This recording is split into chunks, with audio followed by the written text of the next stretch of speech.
শিক্ষার্থীদের আন্দোলনের মুখে জাহাঙ্গীরনগর বিশ্ববিদ্যালয়ে ভর্তি পরীক্ষায় পোষ্য কোটা বাতিল ঘোষণা করেছে কর্তৃপক্ষ।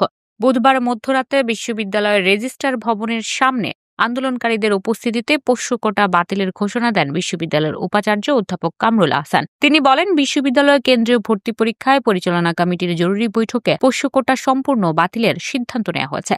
শিক্ষার্থীরা গত কয়েকদিন ধরে বিশ্ববিদ্যালয়ের পোষ্য কোটা বাতিলের দাবিতে আন্দোলন করে আসছিল। তাদের দাবির প্রেক্ষিতে আমরা আজ কর্মকর্তা কর্মচারীদের নেতৃবৃন্দের সাথে আলোচনা করি। আলোচনায় তারা শিক্ষার্থীদের অভিভাবকের ভূমিকা নিয়ে পোষ্য কোটা বাতিলের পক্ষে মত দেয়। পোষ্য কোটা বাতিলের দাবিতে গত রবিবার বিশ্ববিদ্যালয়ের প্রশাসনিক ভবনের সামনে অবস্থান নিয়ে অনশন শুরু করেন বৈষম্য বিরোধী ছাত্র আন্দোলন। প্রশাসনের আশ্বাসে ওই দিন রাতে তারা অনশন ভাঙলেও পরদিন আবারও অনশন শুরু হয়। এরপর সোমবার রাতে পোষ্য কোটা নিয়ে নতুন সিদ্ধান্ত জানায় প্রশাসন। তাতে বলা হয়, এখন থেকে অনির্ধারিত সংখ্যক পোষ্য কোটার পরিবর্তে প্রতি বছর 40টি আসনে পোষ্য কোটায় শিক্ষার্থী ভর্তি পরীক্ষা হবে।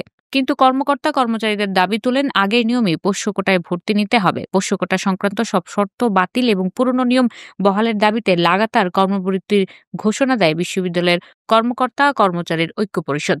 ওই দাবিতে মঙ্গলবার দুপুরে বিশ্ববিদ্যালয়ের রেজিস্ট্রার ভবনের সামনে অবস্থান নিয়ে বিক্ষোভ করেন কর্মকর্তা কর্মচারীরা। অন্যদিকে আন্দোলনরত শিক্ষার্থীরা সেদিন বটতলা থেকে মিছিল বের করে বিভিন্ন হল প্রদক্ষিণ করেন এবং পোষ্য কোটা সম্পূর্ণ বাতিলের দাবিতে প্রশাসনিক ভবনের সামনে অবস্থান নেন। এই সময় তারা প্রশাসনিক ভবনে তালা ঝুলিয়ে বিক্ষোভ করতে থাকেন। তাতে আটকে পড়েন প্রশাসনিক ভবনে অবস্থানরত শিক্ষক কর্মকর্তা কর্মচারীরা। পরে শিক্ষার্থীরা বিক্ষোভ দেখিয়ে রাত 9টা পর্যন্ত সময় বেঁধে দেয় প্রশাসনকে।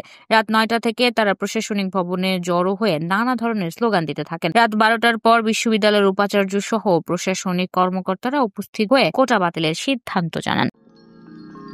You are watching Raj TV, Jagorone, Bangladesh. Please subscribe our channel.